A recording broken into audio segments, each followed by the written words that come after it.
Tu passes bientôt un entretien pour un poste de manager? Tu stresses, tu te demandes ce qu'on va te demander, comment bien répondre, comment éviter les pièges. Tu veux montrer que tu es prêt, sans avoir l'air prétentieux, que tu as du leadership, sans en faire trop, et que tu mérites ce poste, même si ce serait une première. Rassure-toi, dans cette vidéo, je vais t'aider à te préparer comme un pro. Je vais te donner les 5 questions les plus fréquentes posées en entretien pour un poste de manager. Mais surtout, je vais te montrer comment y répondre intelligemment, avec de vrais exemples, une vraie structure, et sans réciter des banalités. Et si ce sujet t'intéresse, pense à télécharger mon plan gratuit « 30 jours pour devenir manager », deuxième lien en description. Et abonne-toi à la chaîne si ce n'est pas déjà fait. Tu y trouveras des vidéos concrètes, motivantes, sans blabla. Allez, c'est parti. On attaque la première question. Question numéro 1. Parlez-moi de votre style de management. Cette question paraît simple, mais en réalité, elle est ultra stratégique, parce qu'elle dit tout. Ton identité de manager, tes valeurs, ta posture, ta capacité à t'adapter. Et pourtant, c'est là que beaucoup de candidats échouent. Soit ils balancent un cliché du genre « je suis à la fois directif et participatif ». Ok, mais concrètement, soit ils bredouillent une phrase sans énergie, sans incarnation. Résultat, aucun impact. Ce qu'on attend ici, c'est une réponse claire, cohérente, incarnée. Voici une structure simple mais redoutable. 1. Ton principe directeur, ce qui te guide dans ta posture. Par exemple, je base mon management sur la confiance et la clarté. Un exemple concret. Dans mon précédent poste, j'ai mis en place un système de délégation clair avec des points réguliers. Chacun savait ce qu'il avait à faire, mais gardait une grande autonomie. Le résultat. L'équipe s'est mise à prendre plus d'initiatives et le niveau d'engagement a grimpé en flèche. Tu vois, c'est fluide, c'est structuré et surtout, c'est crédible. Astuce. Si tu n'as pas encore managé officiellement, tu peux parler de ton style naturel quand tu pilotes un projet ou que tu prends le lead dans un groupe. Question numéro 2. Comment gérez-vous un conflit dans votre équipe? Là, on rentre dans le dur. Le recruteur veut savoir si tu es du genre à éviter les problèmes, à rentrer dans le tas ou à poser un cadre. Il cherche à comprendre ta maturité relationnelle. Surtout, ne tombe pas dans la réponse générique. Je parle avec chacun, puis on essaie de trouver une solution. C'est flou, sans colonne vertébrale, et ça ne rassure personne. Voici une réponse efficace. 1. Diagnostic individuel. Je rencontre séparément les personnes concernées pour écouter leurs perceptions. Recadrage collectif. Ensuite, je les réunis avec un cadre clair. Pas de règlement de compte, mais un objectif commun. Engagement. Je fais formaliser des actions concrètes de chaque côté et je fais un suivi quelques jours après. Tu peux conclure avec un exemple si tu en as un. Par exemple, dans une mission précédente, 2 collègues se critiquaient en réunion. J'ai organisé un échange cadré, chacun a pu s'exprimer, puis on a redéfini les rôles. Depuis, plus aucun conflit. C'est ça qu'on veut entendre. Du concret, de la hauteur, de la méthode. Question 3. Comment motivez-vous votre équipe? Là encore, attention au piège.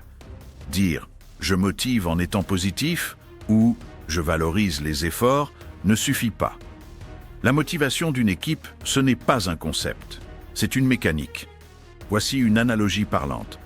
Motiver une équipe, c'est comme faire du feu.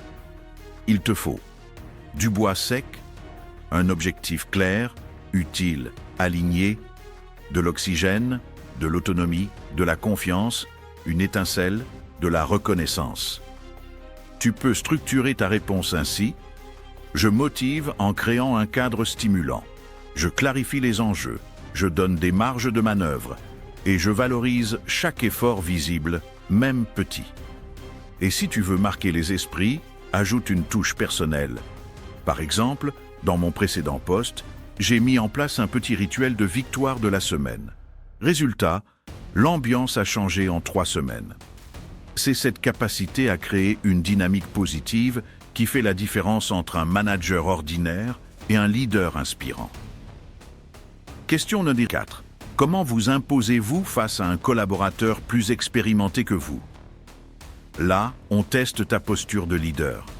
Beaucoup de jeunes managers se décomposent à cette question. Ils ont peur de paraître arrogants ou trop mous. Le bon équilibre? Humilité plus fermeté. Voici une réponse qui fonctionne bien. Je respecte profondément l'expérience des autres et je m'appuie sur elle. Mais je reste clair sur mon rôle. Je suis garant du cap, de la cohérence et de l'alignement. J'écoute, je consulte, mais je tranche quand il le faut. Une anecdote marquante. Dans mon dernier poste, j'ai encadré un collègue qui avait 10 ans de plus que moi. Dès le début, j'ai posé un cadre clair. Je lui ai demandé son avis régulièrement.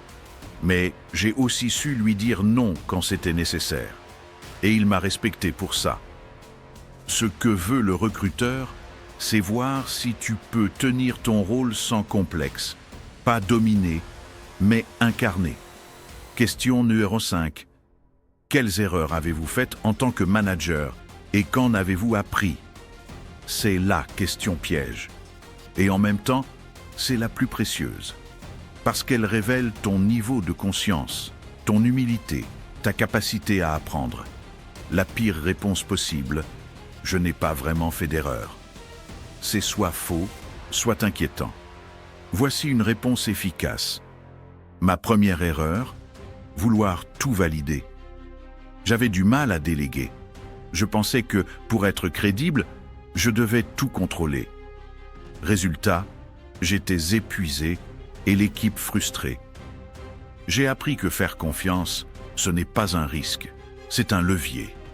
Depuis, je clarifie les rôles, je délègue avec un cadre et je reste disponible pour accompagner.